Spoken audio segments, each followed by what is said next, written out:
First and foremost, I want to give all praises to the Most High Yahweh, and we do so in the name of Mashiach Yahweh Shah, and I pray that this lesson is further edifying to whoever it comes across. Today, I want to talk about Gentile salvation. As of late, you have people teaching Gentile salvation in their own incorrect way in the Israelite community. Now, because of this, there are a lot of people coming out with their own weird doctrines to tell you that Gentiles cannot be saved, to directly compete with the new doctrine of Gentile salvation that is present in Israel. Now, I don't care about the people who are arguing per se, but I do care about the people who listen to these conversations and find confusion, because you have one group saying that Gentiles can't be saved. You have another group saying that Gentiles will be saved, but they won't get the same benefits or blessings as the Israelites who are also saved. And neither one of those doctrines can be established in the Bible. They're both straight from the pits of hell, and they were taught and forwarded by men who didn't know what they were talking about. So today, I want to do another lesson concerning Gentile salvation. We're going to take our time and we're going to explain different verses that establish the correct understanding concerning Gentile salvation, which is that Gentiles will be treated like everyone else in the kingdom. If they are saved, they will be considered someone who was a part of the Israelite lineage. The first verse I want to go to is 2 Chronicles 6 and 32 through 33. And it reads, "Moreover concerning the stranger, which is not of thy people Israel, but is come from a far country for thy great name's sake, and thy mighty hand, and thy stretched out arm. If they come and pray in this house, then hear thou from the heavens, even from thy dwelling place, and do according to all that the stranger calleth to thee for, that all people of the earth may know thy name, and fear thee, as doth thy people Israel, and may know that this house which I have built is called by thy name." So this verse gives us a decent amount to unpack concerning Gentile salvation. Here we have Solomon, the son of King David, telling us exactly how he feels about Gentile salvation. It says, "Moreover concerning the stranger." Now, whenever people see the word stranger, the first thing they do is, instead of finishing the context given, start telling you, oh, see this word stranger. Now let's go into the definition and let's see what this definition means. And then they'll go down this whole rabbit hole trying to prove to you that the stranger just means Israelite, this, that, and the third. But brother, we have context that we can get the full definition of the word stranger without trying to figure out if the translator made a mistake, this, that, and the third, without trying to do trigonometry to figure out what stranger means. We can just continue to read, and the Bible will explain itself like it always does. So, moreover concerning the stranger, which is not of thy people Israel. So automatically, the stranger that we're talking about here is not an Israelite.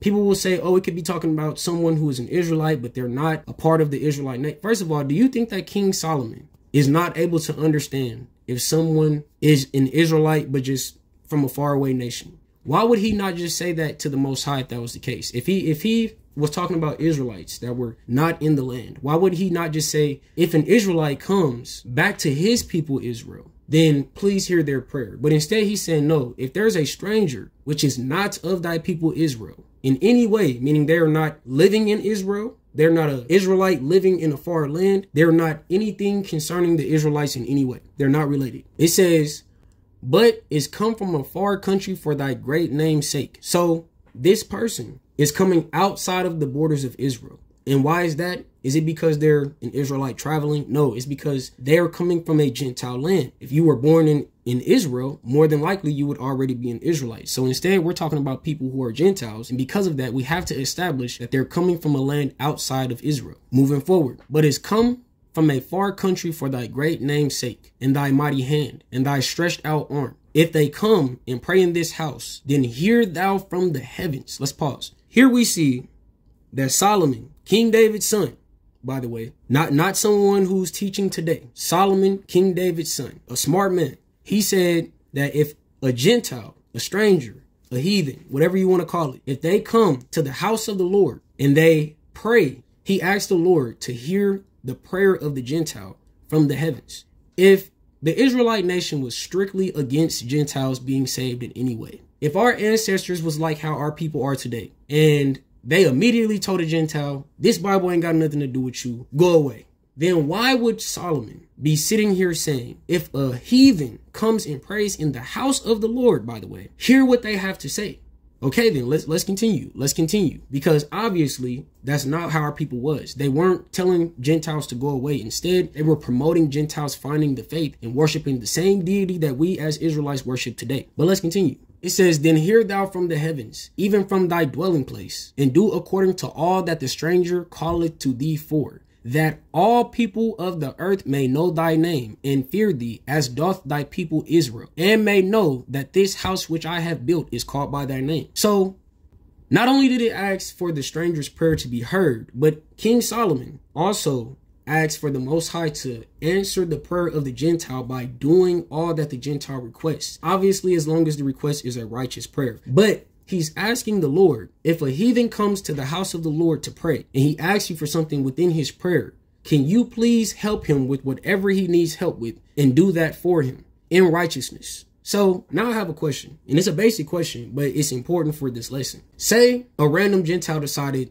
they like the message that's coming out of the Israelite community. Say they love the message, right? And the first thing they do is say, okay, I want to worship the Lord. I want to learn his name. I want to change my life. I want to denounce the history of my ancestors that were oppressive. And I want to show Israel, the community of Israel, the real people of Israel, blacks, natives, and Latinos. I want to show them that I care about their trials and struggles and tribulations. And I want to be a supportive factor in whatever ministry they allow me to be in. And then say this same stranger, after making this full 180, because we can't say 360, because if you do a 360, you're going to be right back in the same position you was in when you started. So instead, this stranger makes a whole 180, changes his life. He's facing an entirely different direction now, right? And after about 10 years of this, he comes to the house of the Lord and he prays.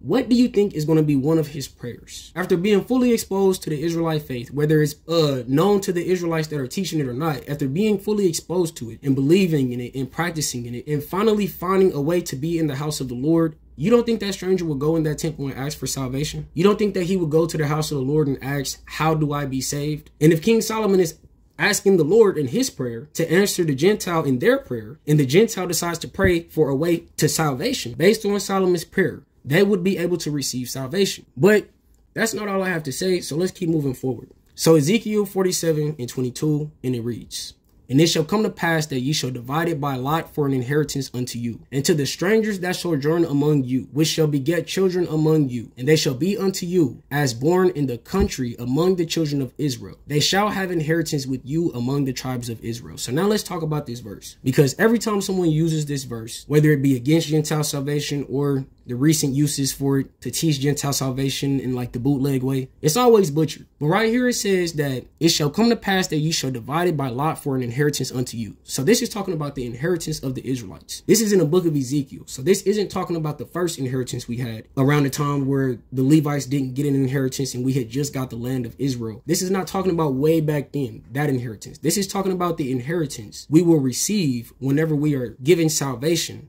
in the land of the Lord in the end times. It says that the Israelites, aka blacks, natives, and Latinos, will receive an inheritance, and to the strangers that sojourn among them that also have children with them, they shall be considered one born in the country among the children of Israel, meaning that they shall be considered an Israelite spiritually and physically. Does that mean that the Most High is going to give them a new body? I believe so, due to us all getting immortal bodies when we are saved, but someone might argue that I don't care. But right here, what I do know is in the end times, whenever the Israelites are given their inheritance for the second time, there will be Gentiles that are among them, especially some that have had children with them. We know how much brothers love women of the other nations. So there will be brothers with women from the other nations. And yes, they will believe on the Most High because a lot of women are influenced by what their man believes in. So with that being said, these people and other men, women, and children who aren't even in a relationship with the Israelites, but sojourn among the Israelites by keeping the same faith as the Israelites, these people will be given salvation, and in their salvation they will receive an inheritance as if they were always an Israelite from the jump. If you want to argue that, that just makes you an idiot. Like, I'm not here to save you. I'm not here to really even help you. I'm here to help people who want to receive help. So if you want to argue something that's obviously in the Bible, like I said, that makes you